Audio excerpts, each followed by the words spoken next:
பார்த்துட்டு இருக்கோம். அதுல ஃபர்ஸ்ட் ஒரு டாபிக் பார்த்தோம். என்னெல்லாம் பார்த்தோம்னா இதுவரையில் நம்ம கார்பனோட கண்டுபிடிப்பு, அதே மாதிரி கரிம கார்பன் சேர்மங்கள், கனிம கார்பன் சேர்மங்கள் அதெல்லாம் பார்த்தோம். இன்னைக்கு அது அடுத்ததுல இருந்து பார்க்க போறோம். இந்த போர்ஷன்ஸ் என்னங்கிறதையும் உங்களுக்கு நான் ஷேர் பண்ணுறேன்.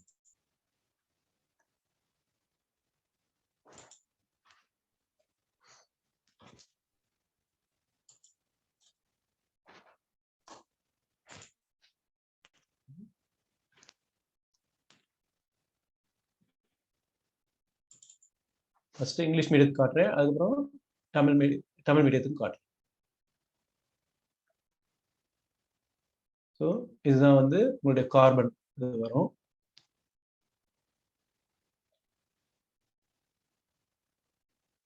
கார்பன் காம்பவுண்ட் பாருங்க. The special features of carbon: catenation, tetravalency, multiple bonds, isomerism, plastics, drawbacks of plastics, new routes to make Tamil Nadu plastic free, banned items, role of students in the prevention of plastic pollution. 15.91. What can you do to prevent plastic pollution? Practice in your life. இது வந்து English மீடியத்துக்கு, Tamil medium போர்ஷன்ஸும் உங்களுக்கு நான் காட்டுறேன்.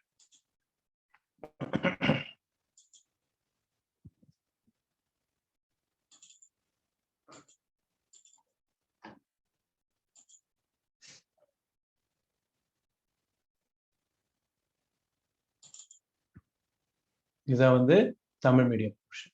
கார்பனின் சேர்மங்கள் வகைப்பாடு, கனிம carbon சேர்மங்கள், இதெல்லாம் பார்க்க போறோம். அதாவது இது பார்த்தது பாக்கி ரிமைனிங் இருக்கிறது எல்லாமே நம்ம இன்னைக்கு பார்ப்போம். எதுவரையில் முடியுமோ அதுவரையில் நம்ம இன்னைக்கு பார்ப்போம்.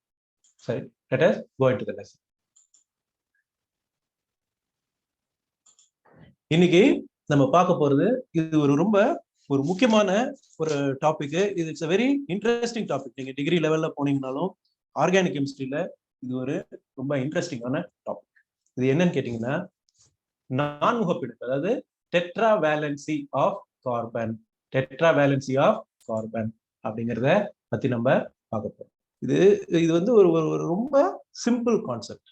இப்போ நம்மளுடைய டே டு டே லைஃப்ல உங்களுக்கு நீங்க 4 ஃப்ரெண்ட் இருக்கீங்க, இன்னொரு 4 ஃப்ரெண்ட் இருக்காங்க. அந்த இது உங்களுக்கு நீங்க புரிஞ்சுக்கணுங்கிறதுக்காக சொல்றேன். அந்த இன்னொரு 4 ஃப்ரெண்டு கொஞ்சம் ஏதோ ஒரு கஷ்டத்துல இருக்காங்க. அந்த 4 ஃப்ரெண்டுக்கும் நீங்க 4 பேரும் சேர்ந்து ஒரு ஈக்குவலா ஒரு அமௌண்ட் டொனேட் பண்ணி அவங்களுக்கு ஹெல்ப் பண்றீங்க. சரியா? இப்ப இதனால உங்க 2 பேருக்குமே ரொம்ப ஒரு சாட்டிஸ்பாக்சன். அதாவது நீங்க உங்களுடைய ஃப்ரெண்ட்ஸுக்கு ஹெல்ப் பண்ண மாதிரி உங்களுக்கு ஒரு ஹெல்ப் பண்ண சாட்டிஸ்பாக்சன், ஃப்ரெண்ட்ஸுக்கு நம்ம ஃப்ரெண்ட்ஸு நமக்கு ஹெல்ப் பண்ணிட்டாங்க அப்படிங்கிற ஒரு சாட்டிஸ்பாக்சன். இதுதான் வந்து கார்பன்லயும் நடக்கும். கார்பன் என்ன செய்யுது? கார்பன் தன்னுடைய அந்த எலக்ட்ரானிக் கான்ஃபிகரேஷன் நீங்க படிப்பீங்க.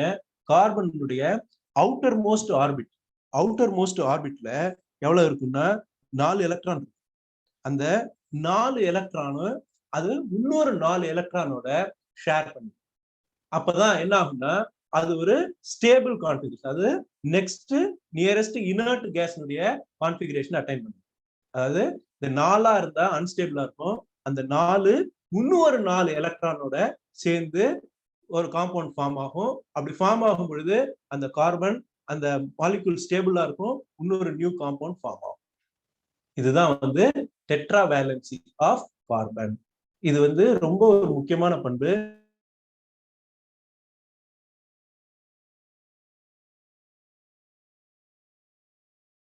சரியா? இப்ப நம்ம பார்த்தோம்ல, போன தடவை உங்களுக்கு சொன்னேன், கிட்டத்தட்ட 50 lakh carbon compounds are there அப்படின்னு சொல்லி போன லெசன்ல சொன்னேன். இப்ப கார்பனுடைய பர்சன்டேஜ் எவ்வளவு? நம்ம எர்த்தனுடைய கிரஸ்ட்ல வெறும் 0.03% தான் கார்பன் இருக்கு. ஆனா இந்த டெட்ராவேலன்சி இருக்கிறதுனால கார்பன் வந்து பல எண்ணிலடங்கா, அதாவது n நம்பர் ஆஃப் எலிமெண்ட்ஸோட அல்லது அதோடைய தன்னுடைய அல்லது வேற எலிமெண்ட்ஸோடைய அது சேர்ந்து பாண்டிங் ஃபார்ம் பண்ணி நிறைய கார்பன் காம்பவுண்ட்ஸ் ஃபார்ம் ஆகும். இதுதான் வந்து கார்பனுடைய ஒரு முக்கியமான ப்ராப்பர்ட்டி, டெட்ராவேலன்சி, அதாவது நான்முக பிணைப்பு, டெட்ராவேலன்சி ஆஃப் கார்பன். இதை ரொம்ப ஈஸியா ஞாபகம் வச்சுங்க. 4 பேர் சேர்ந்து 4 பேருக்கு ஹெல்ப். சரியா? 4 பேர் சேர்ந்து 4 பேருக்கு ஹெல்ப். அதுதான் வந்து இந்த டெட்ரா வேலன்சில நடக்குது. இது வந்து அதே மாதிரி உங்களுக்கு கோவேலன்ட் பாண்ட்னா என்னன்னு தெரியும். இந்த 4மே கோவேலன்ட் பாண்ட். அந்த கோவேலன்ட் பாண்ட் என்னன்னு கேட்டீங்கன்னா 2 ஆட்டம்ஸ், அதாவது 2 ஆட்டம்ஸ் அந்த எலக்ட்ரான்களை ஈக்குவலா டொனேட் பண்ணி ஈக்குவலா ஷேர் பண்ணி அந்த பாண்டிங் பேர் தான் கோவேலன்ட் பாண்ட். சக பிணைப்பு, அது பேர்லயே இருக்கு பாருங்க, சக பிணைப்பு, கோவேலன்ட் பாண்ட். சரியா? இதுதான் டெட்ரா வேலன்சி ஆஃப் கார்பன். சரியா? இது வந்து ரொம்ப ஒரு முக்கியமான ப்ராப்பர்ட்டி. இதுதான் tetra valency of carbon. Next, tetra வேலன்சிக்கு அடுத்தது பன்முக பிணைப்பு, அதாவது மல்டிபிள் பாண்டிங். மல்டிபிள் பாண்டிங் இந்த டெட்ரா வேலன்சி இருக்கிறதுனாலதான் கார்பன் வந்து மற்ற கார்பன் மாலிக்யூல் அல்லது மற்ற எலிமெண்ட்ஸோட மல்டிபிள் பாண்ட் ஃபார்ம், அதாவது single bond, double bond, triple bond, இந்த மாதிரி மல்டிபிள் பாண்ட் ஃபார்ம் ஆகும். இதைத்தான் வந்து என்ன சொல்றோம், கார்பனுடைய பன்முக பிணைப்பு அப்படின்னு சொல்றோம். இது பாருங்க, இப்ப ஃபர்ஸ்ட் உங்க முன்னாடி பாத்தீங்கன்னா CH4 அதாவது மீத்தேன். இதை வந்து என்ன சொல்றோம், சிங்கிள் பாண்ட் இருக்கு, அதை வந்து அல்கேன் அப்படின்னு சொல்றோம். அதே மாதிரி CH2 டபுள் பாண்ட் CH2, அதை என்ன சொல்றோம், ஆல்கீன் அப்படின்னு சொல்றோம். அதே மாதிரி CH ட்ரிபிள் பாண்ட் CH, அது என்ன சொல்றோம், அல்கீன் அப்படின்னு சொல்றோம். இதுக்கு பாத்தீங்கன்னா மீத்தேன், ஈத்தேன், அசிட்டிலின், இந்த மூணு இதுவும் நம்ம பார்த்துட்டோம். இதுதான் வந்து பன்முக பிணைப்பு. அதாவது இந்த டெட்ரா வேலன்சி இருக்கிறதுனாலதான் கார்பன் தன்னோடைய அல்ல மற்ற காம்பவுண்ட்ஸோடைய single bond, double bond, triple bond, இந்த 3 பிணைப்புகளை ஏற்படுத்தி அதிகமான காம்பவுண்ட்ஸை ஃபார்ம் பண்ணும். இதுதான் வந்து பன்முக இணைப்பு, மல்டிபிள் பாண்ட்ஸ் அப்படின்னு சொல்றோம். நெக்ஸ்ட் இந்த கேட்டினேஷன், அதாவது சங்கிலி தொடராக்கம். சங்கிலி தொடராக்கம் அதுலயே பேர் இருக்கு. நம்ம மனித சங்கிலி பார்த்துருப்பீங்க இல்லையா, இந்த நம்ம எல்லாமே பண்றோம் இல்லையா, இதுதான் ஒரு நல்ல விசேஷம், நல்ல இந்த விஷயத்துக்கு ஒரு சோசியல் இது கெட் டுகெதர், அதுல வந்து ஒரு நல்ல விஷயத்த வந்து நம்ம ஃபார்வர்ட் பண்ணணும், நல்ல விஷயத்த வந்து சொல்லணும் அப்படின்னாக்க அதை என்ன செய்யறோம், நம்ம மனித சங்கிலி மூலமா நம்ம வந்து நம்ம சொசைட்டிக்கு தெரிவிக்கிறோம். சரியா? இந்த மனித சங்கிலி மாதிரிதான் கார்பன் என்ன செய்யுங்க, தன்னோட அல்லது மற்ற இந்த டெட்ரா வேலன்சி இருக்கிறதுனால மற்ற தனிமங்களோட சி ஃபார்ம் ஆயிட்டே போகும். அதாவது ஆல்மோஸ்ட் 60 கார்பன் வந்து ஒரு செயினா ஃபார்ம் பண்ணும். இந்த மாதிரி ஃபார்ம் பண்றதுதான் வந்து என்ன சொல்றோம், சங்கிலி தொடராக்கம், அதாவது கேட்டினேஷன் அப்படின்னு சொல்றோம். இந்த கேட்டினேஷன்னாலதான் என்ன ஆகுதுன்னா, இதுவும் வந்து இந்த சக பிணைப்பு, அதாவது கோவேலன்ட் பாண்ட்னாலதான் நீண்ட, அதாவது இந்த சங்கிலி வந்து பலவிதமா இருக்கும். இந்த மாதிரி லீனியர் செயினா இருக்கும், இல்லைன்னா இந்த மாதிரி பிரான்ச்டு செயின், கிளை சங்கிலியா இருக்கும், இல்லைன்னா இந்த மாதிரி ரிங், அதாவது சைக்கிளிக்கா இருக்கும், ரிங்கா இருக்கும். இந்த மாதிரி பலவிதமான பாண்ட்ஸ, இந்த மாதிரி பலவிதமான சங்கிலி தொடராக்கத்தை கார்பனால பண்ண முடியும். இந்த சங்கிலி தொடராக்கத்தின் மூலம் பல கார்பனுடைய சேர்மங்கள் உருவாகும். எக்ஸாம்பிள் என்னன்னு கேட்டீங்கன்னா cellulose. Cellulose is a very important compound. நம்முடைய டே டு டே லைஃப்ல செல்லுலோஸ் நிறைய பார்த்துருக்கோம். நம்ம எல்லா பேப்பர் எது பண்ணாலும் செல்லுலோஸ் தான் ரா மெட்டீரியல். அதே மாதிரி சர்க்கரை இருக்கு இல்லையா, சர்க்கரை வந்து is nothing but carbon compound. அதே மாதிரி பிளாஸ்டிக்கும் இதே மாதிரி ஒரு சங்கிலி தொடர் உள்ள ஒரு கேட்டினேஷன் உள்ள ஒரு காம்பவுண்ட். சரியா? இதுதான் வந்து சங்கிலி தொடர் வினை, அதாவது கேட்டினேஷன் அப்படிங்கிறத பத்தி நம்ம பார்த்துட்டோம். நெக்ஸ்ட், இந்த கேட்டினேஷனுக்கு அடுத்தது ஒரு முக்கியமான ஒரு பண்பு பாக்குறீங்களா, மாட்ரியம், அதாவது ஐசோமெரிசம் அப்படின்னு சொல்றோம். இப்ப உங்க கிளாஸ் இருக்கு இல்லையா, உங்க கிளாஸ்ல 2 பேருக்கு ஒரே பேர் இருக்கு. எக்ஸாம்பிள் ராஜா அப்படின்னு ஒரு பையன் இருக்கான், இன்னொரு ராஜா இருக்கான். இப்ப இவங்க 2 பேரும் பேரு ஸ்பெல்லிங் எல்லாம் ஒண்ணுதான், என்ன சேம், பட் ஆனா அவங்க 2 பேரும் ஒண்ணு இல்லை. சரியா? குழப்பற மாதிரி இருக்கா? அவங்க 2 பேர் பேரும் ஒண்ணு, ஆனா அவங்க 2 பேரும் ஒண்ணு இல்லை. சரியா? அதேதான் இங்க ஐசோமெரிசம் அப்படின்னு சொல்றோம். சரியா? என்னன்னு பாப்போமா? இப்ப பாருங்க, இப்ப ஒரு மாலிகுலர் ஃபார்முலா எழுதிருக்கேன், C2H6O அப்படின்னு எழுதியிருக்கேன். இந்த ஆர்கானிக் கெமிஸ்ட்ரியில என்னன்னா, ஒரு மாலிகுலர் ஃபார்முலாவை மாத்திரம் வச்சுட்டு அது என்ன கார்பன் காம்பவுண்ட் அப்படின்னு வந்து நம்ம சொல்ல முடியும். சரியா? whereas நீங்க இன்ஆர்கானிக் கெமிஸ்ட்ரியில MgSO4 அப்படின்னு எழுதிங்கன்னா என்ன, அது மெக்னீசியம் சல்ஃபேட். அதே மாதிரி CaOH twice அப்படின்னா கால்சியம் ஹைட்ராக்சைடு, CaO அப்படின்னா கால்சியம் ஆக்சைடு அப்படின்னு நம்ம ஈஸியா சொல்லிடலாம். ஆனா இதுல இஃப் யூ ரைட் ஒரு மாலிகுலர் ஃபார்முலா எழுதினா அது என்ன காம்பவுண்ட்னு எக்ஸாக்டா சொல்ல முடியும். ஏன்னா இதுல எல்லாத்துக்கும் மாலிகுலர் ஃபார்முலா உண்டு, ஸ்ட்ரக்சரல் ஃபார்முலா உண்டு. இந்த ரெண்டும் இருந்தாதான் நமக்கு அந்த என்ன மாலிக்யூல், அது என்ன காம்பவுண்ட் அப்படிங்கிறத எக்ஸாக்டா நம்மளால சொல்ல முடியும். சரியா? இப்ப பாருங்க, இதை எப்படி எழுதலாம்? C2H6O நம்ம எழுதிட்டோம். அதை எப்படி எழுதலாம்னு கேட்டீங்கன்னா இந்த மாதிரி எழுதலாம். CH3OCH3 அப்படின்னு எழுதலாம். CH3CH2OH அப்படின்னு எழுதலாம். இப்ப இதுல இருந்து ஓரளவு நமக்கு தெரியும் இது என்ன, இது என்னங்கிறத நீங்களா படிச்சிருப்பீங்க. கார்போனைல் காம்பவுண்ட்ஸ் அப்படின்னு படிச்சிருப்பீங்க. இந்த மாதிரி இந்த குரூப் ஃபங்க்ஷனல் இந்த குரூப் இருந்ததுன்னா இந்த காம்பவுண்ட் அப்படிங்கிறத படிச்சிருப்பீங்க, இல்ல பின்னாடி படிப்பீங்க. இப்ப இதுல என்னன்னா, இப்ப CH3 இது பாருங்க, இப்ப இங்க போட்டிருக்கேன் பாத்தீங்களா, இதுதான் இது இதனுடைய molecular first just molecular formula C2H6O அப்படின்னு எழுதிட்டோம். அது அப்புறம் கொஞ்சம் பிரிச்சு எழுதிருக்கோம், CH3OCH3 CH3CH2OH அப்படின்னு எழுதிருக்கோம்.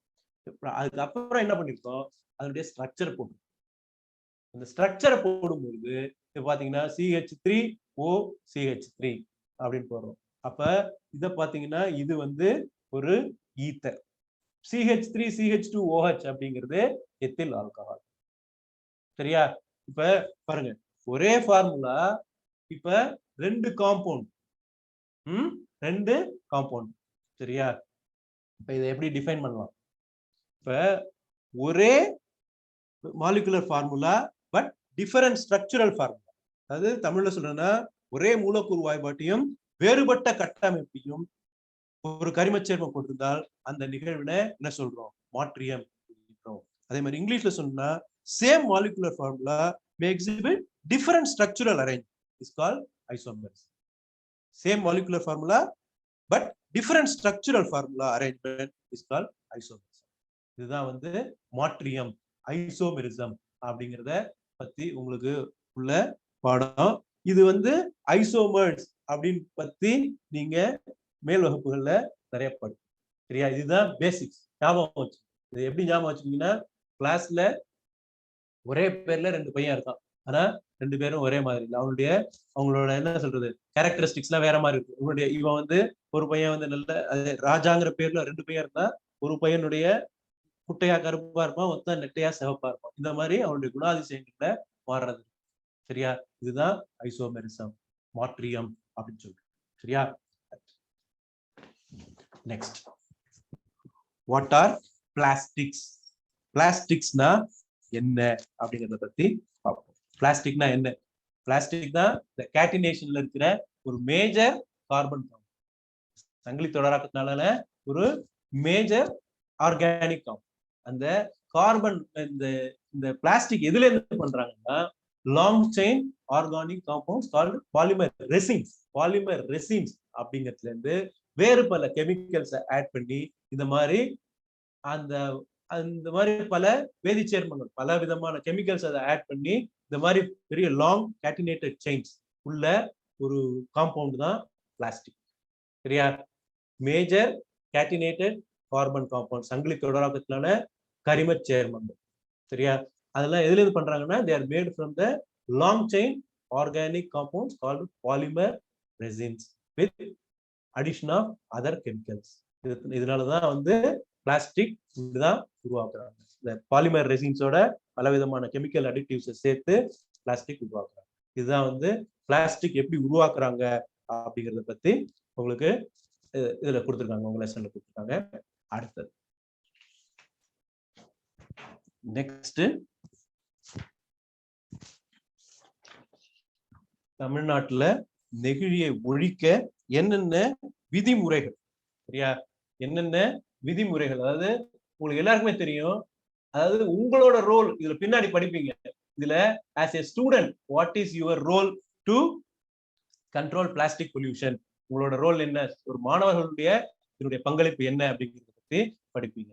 இப்ப ஃபர்ஸ்ட் பாத்தீங்கன்னா, தமிழ்நாட்டுல இத பிளாஸ்டிக்னுடைய யூசேஜை கட்டுப்படுத்தணும் இல்லை ஒழிக்கணுங்கிறதுக்காக நம்ம ஆல் இந்தியாலேயே என்விரான்மெண்டல் பொல்யூஷன் அதை கண்ட்ரோல் பண்றதுக்கு நிறைய ரூல்ஸ் இருக்கு. அந்த நியூ ரூல்ஸ்ல என்ன பண்ணிருக்காங்க, சில அமெண்ட்மெண்ட், சில திருத்தங்கள் பண்ணிருக்காங்க.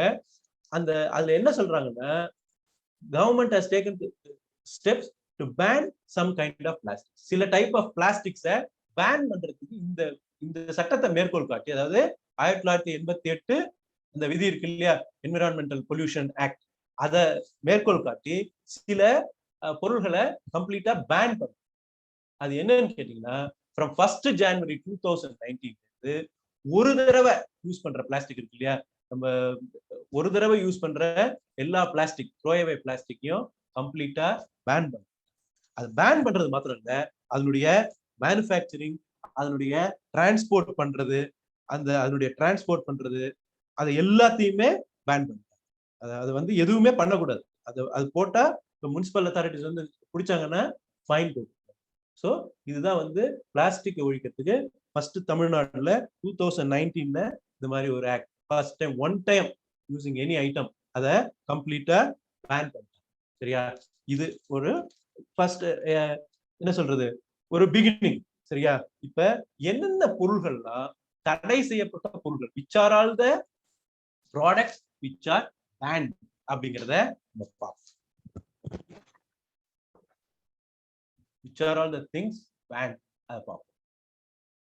பாருங்க, பிளாஸ்டிக் பேக்ஸ், பிளாஸ்டிக் பேக்ஸை பேன் பண்ணிட்டாங்க. பிளாஸ்டிக் பிளேட்ஸ், இந்த சின்ன சின்ன பிளாஸ்டிக் பிளேட்ஸ் அதை பேன் பண்ணிட்டாங்க. அதுக்கு அடுத்தது வாட்டர் பவுச்சஸ், குடிநீர் முன்னெல்லாம் பேக்கெட்ல குடி தண்ணீர் குடிப்பாங்க, நம்ம ட்ரெயின்ல போறது எங்கேனோ நம்ம வாங்கி சாப்பிட்டுருக்கோம், பேக்கெட்ல குடிநீர், அதையும் பேன் பண்ணிருக்காங்க. பிளாஸ்டிக் ஸ்ட்ராஸ், உறிஞ்சு குழல், பிளாஸ்டிக் ஸ்ட்ராஸ் அதை பேன் பண்ணிட்டாங்க. பிளாஸ்டிக் ஷீட்ஸ், நம்ம எங்கேனோ சமயத்துல ஹோட்டல்ல சாப்பிட போகும்போது என்ன பண்ணுவாங்க, ஒரு தட்டு மேல ஒரு சின்ன பிளாஸ்டிக் பேப்பரை வச்சு அது மேல உணவு கொடுப்பாங்க. சரியா, இந்த மாதிரி உள்ளது எல்லாமே பேன் பண்ணிருக்காங்க. அது என்னென்னங்கிற அந்த தகவல்களையும் உங்களுக்கு இப்ப நான் தரேன். இப்ப ஃபர்ஸ்ட் நான் சொல்ற விஷயம் ரொம்ப ஒரு அஸ்டானிஷிங்கா இருக்கும். அது ஒவ்வொரு நிமிஷமும் there are 20 lakh plastic bags are used worldwide. உலக அளவுல ஒரு நிமிஷத்துக்கு 20 லட்சம் பிளாஸ்டிக் பேக் யூஸ் பண்றாங்க. 97% இதுல வந்து ரீசைக்கிள் ஆறதே இல்லை. 97% வந்து ரீசைக்கிள் ஆறதே இல்லை. இப்ப ரீசெண்டா ஒரு நியூஸ் போட்டிருக்காங்க, பேப்பர் எல்லாம் வந்துட்டு தான் இருக்கு, இதுக்கு முன்னாடி போட்ட நியூஸ் இதுல போட்டிருக்காங்க. ஒரு மாட்டினுடைய வயிற்றுல இருந்து ஆல்மோஸ்ட் 70 கிலோ நெகிழி பை எடுத்திருக்காங்க. 70 kilograms ஆஃப் பிளாஸ்டிக் ஒரு மாட்டினுடைய வயிற்றுல இருந்து எடுத்திருக்காங்க. இது வந்து எல்லாத்துக்குமே பாதிப்பு ஏற்படும். அதாவது இப்ப பார்த்திருப்பீங்க, இந்த மாடு வந்து முன்னெல்லாம் போஸ்டரை தின்னதுனால மாட்டுக்கு ஒன்றும் பாதிப்பு ஏற்படாது. ஏன்னா பேப்பர் வந்து is nothing but cellulose. Paper is nothing but cellulose. அதனால அந்த மாட்டுக்கு வந்து ஒன்றும் பெரிய பாதிப்பு ஏற்படாது. ஆனா இந்த மாதிரி பிளாஸ்டிக் திங்கும் பொழுது அந்த பிளாஸ்டிக் வந்து என்ன செய்யும், அதனுடைய வயிற்றுலயே இருக்கும். அதை வந்து இந்த கேஸ்ட்ரிக் ஜூசஸ் இருக்கு இல்லையா, அதனுடைய அந்த நம்ம வயிற்றுல இருக்கிற கேஸ்ட்ரிக் ஜூசஸ் வந்து அது மேல ஆக்ட் பண்ணும். அது மக்கியும் போது அது என்ன சொல்றது, அந்த வயிற்றுடைய மூவ்மெண்ட், பெரிஸ்டால்டிக் மூவ்மெண்ட் இருக்கும். அந்த மூவ்மெண்ட்ல அந்த பிளாஸ்டிக் வந்து வெளியில வர, அலிமெண்ட்ரி கனாலை விட்டு வெளியிலயும் வராது. அதனால என்ன ஆகும், மாட்டுடைய வயிற்றுலயே அதை மாட்டிட்டு மாடு இறக்கக்கூடிய, மாடு இல்ல, எந்த கால்நடைகள் அறியாம சாப்பிட்டுச்சுன்னா அது இறக்கக்கூடிய ஒரு சூழ்நிலை ஏற்படும். சரியா, இதுதான் வந்து ஃபர்ஸ்ட் பிளாஸ்டிக் பேக். அதுக்கு அடுத்தது பிளாஸ்டிக் பிளேட். இது வந்து மறுசுழற்சி பண்ண முடியாது. இதுக்கு வந்து என்ன பாத்தீங்கன்னா, ரெசின் குறியீடு 6. இது என்ன சொல்றாங்கன்னா பாருங்க, 1000 years it will remain in earth. So வாழ்ந்தா பிளாஸ்டிக் மாதிரி வாழணும், 1000 years it will remain in the earth. So இதையும் பேன் பண்ணிட்டாங்க. அப்புறம் குடிநீர் பேக்கெட். இந்த குடிநீர் பேக்கெட் என்ன உபயோகிச்ச அப்புறம் என்ன பண்றோம் எல்லாரும், ஜஸ்ட் லைக் தட் நம்ம வெளியில தூக்கி எறிஞ்சிடணும். அந்த தூக்கி எறிஞ்சா அந்த உள்ள தண்ணி எல்லாம் என்ன ஆயிடுது, அழுக்காய் மாசாயிடுது. அது மேல ஒரு ஊதா கலர் இங்கால எழுதியிருப்பாங்க. அந்த ஊதா கலர் இங்கும் ரொம்ப டாக்ஸிக். அதனால இதை ரீசைக்கிள் பண்ணவே முடியாது. சரியா, இது ரீசைக்கிள் பண்ணவே முடியாது.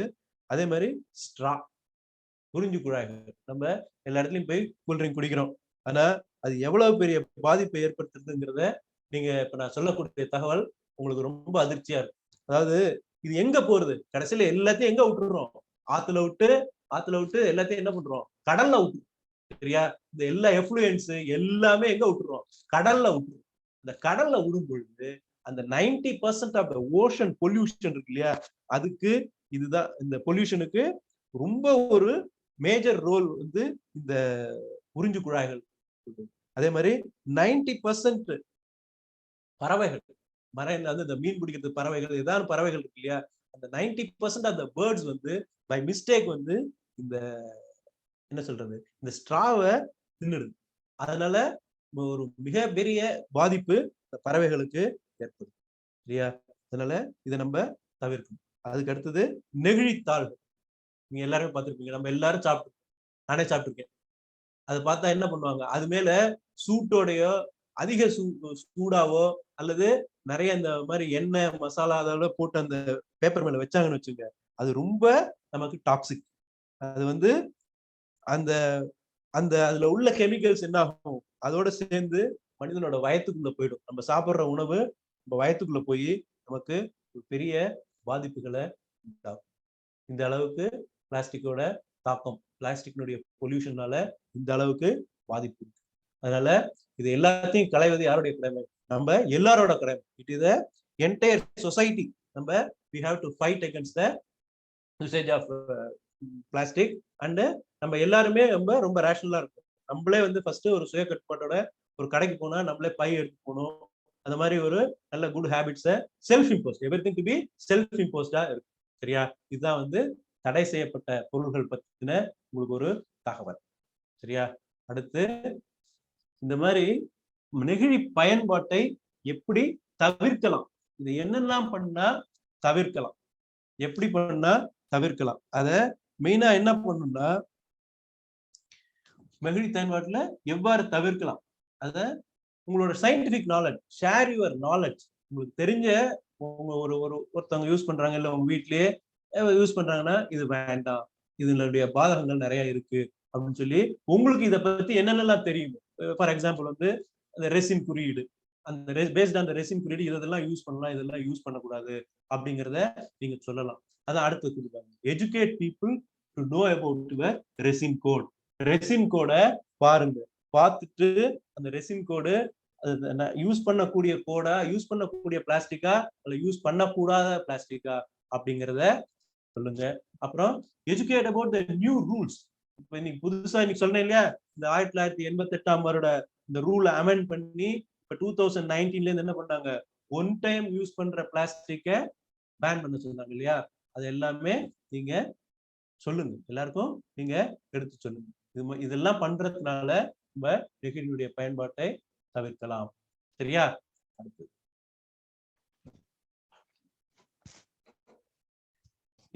இதுலதான் உங்களுடைய பங்களிப்பு மிகவும் முக்கியம். பாருங்க, இதுல போட்டிருக்கான பாருங்க. சரியா? Ask yourself a question. அதாவது நெகிழி பயன் மாசுபாட்டை ஒழிப்பதில் மாணவர்களோட role of students prevention of plastic pollution. You just touch your heart and ask a question. Plastic usage is good. Is plastic usage is good? அப்படிங்கிற ஒரு கேள்வி எல்லாத்துக்குமே என்ன சொல்றது, செல்ஃப் ரியலைசேஷன். செல்ஃப் ரியலைசேஷன் இல்ல செல்ஃப் இன்ட்ராஸ்பெக்ஷன். நம்ம முதல்ல என்ன பண்ணோம் அப்படின்னு ஒரு கேள்வியை நமக்குள்ளேயே கேட்டு. சரியா? அந்த மாதிரி பண்ணீங்கன்னாக்க நெகிழி பயன்பாட்டை நம்ம மாணவர்களாகிய நீங்கள் இதை வந்து தவிர்க்கலாம். சரியா? இதுல உங்களுடைய பங்கு மிகவும் immense role. You as a student you play, so please do that. Continue to educate your known people. சரியா? Next, practice in your daily life. அதாவது அன்றாட வாழ்க்கையில என்னென்னலாம் நம்ம பண்ணினா இந்த பிளாஸ்டிக் இதை தவிர்க்கலாம் அப்படிங்கிறதுக்கு சொல்றாங்க. அதை பாருங்க.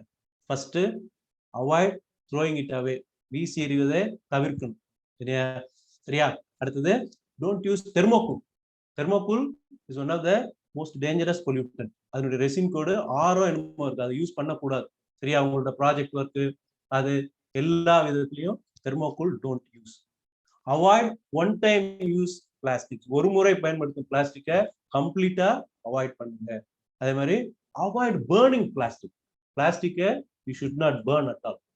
அடுத்தது கொடுத்துருக்காங்க பாருங்க, பிவிசி, பாலிவினைல் குளோரைட். அந்த பிவிசிய எரிக்கவே கூடாது. ஏன்னா அந்த பிவிசி எரிக்கும் பொழுது டயாக்சின் அப்படின்னு சொல்லி ஒரு டாக்ஸிக் கேஸ் வெளியே வரும். அது வந்து மிக it's very dangerous to our health. It is very injurious to our health. அப்புறம் avoid eating hot food in plastic containers. Very self explanatory. அந்த எந்த விதமான ஒரு சூடான பொருளையும் பிளாஸ்டிக் கண்டெய்னர்ஸ்ல சாப்பிடாது. சரியா? இதுதான் வந்து பிளாஸ்டிக்கை பத்தின ஒரு முக்கியமான தகவல்கள். அதுக்கு அடுத்தது ரொம்ப முக்கியம் என்னன்னு கேட்டீங்கன்னா, செக்ரிகேட் த பிளாஸ்டிக் வேஸ்ட். உங்க முனிசிபல் இதுல வந்து இந்த குப்பையை கலெக்ட் பண்ணும்போது தனித்தனியா பிரிச்சு கொடுங்க. அதாவது ரீயூசபிள் பிளாஸ்டிக்கா, இந்த மக்கும் குப்பை, மக்காத குப்பை அவங்க கொடுக்குறாங்க இல்லையா, அதை கரெக்டா செக்ரிகேட் பண்ணி அவங்களுக்கு கொடுங்க. அடுத்து ரொம்ப முக்கியமானது, எஜுகேட் அட்லீஸ்ட் 1% how to identify the resin. Resin கோட எப்படி ஐடென்டிஃபை பண்றது அப்படிங்கிறத குறித்து ஒரு நாளைக்கு ஒருத்தருக்காவது எக்ஸ்பிளைன் பண்ணுங்க. சரியா? இதெல்லாம் பண்ணா நம்ம பிளாஸ்டிக்கை கம்ப்ளீட்டா அவாய்ட் பண்ணலாம். பிளாஸ்டிக் வந்து அதை பத்தி ஒரு ஸ்லோகன் கொடுக்குறான். அதாவது புக்ல கொடுத்துருக்காங்க, இந்த ஸ்லோகனை நீங்களும் படிங்க. அதை நான் உங்களுடைய ரெஃபரன்ஸ்க்காக இங்கிலீஷ் மீடியம் புக்ல கொடுத்துருக்காங்க. அது தமிழ் மீடியம் புக்லயும் இதே தான் இருக்கும். அதாவது this take a few seconds to be made in factory and you will use them for a few minutes, but it will stay in the environment for 1000 years causing pollution. அப்படின்னு சொல்லி புக்ல கொடுத்து இந்த மாதிரி கன்க்ளூட் பண்றாங்க. சரியா? அதனால இந்த சொன்ன எல்லாத்தையும் ஞாபகம் வச்சுங்க. மெயினா சொன்ன அந்த டெக்னிக்கல் அந்த 3 பாயிண்ட் இருக்கு இல்லையா, ஃபர்ஸ்ட் டெட்ராவேலன்சி ஆஃப் கார்பன், அதுக்கப்புறம் கேட்டினேஷன், அதுக்கப்புறம் ஐசோமெரிசம், மல்டிபிள் பாண்டிங். இந்த 4ம் ஞாபகம் வச்சுங்க. இது வந்து உங்களுடைய ஹையர் ஸ்டடீஸ்லயும் this will be of immense help. அதே மாதிரி இது எல்லாமே உங்களுக்கு ஒரு அவேர்னஸ் கிரியேட்டிங்காக கொடுத்துருக்காங்க. இதெல்லாம் நல்லா படிங்க. ஸோ எனி டவுட்ஸ் இருந்தா you can very well tell us. Anybody having any doubt? Is it clear? Okay, it's very clear. Okay, so thank you very much. வாழ்க பாரதம், வெல்க Tamil. Thank you very much.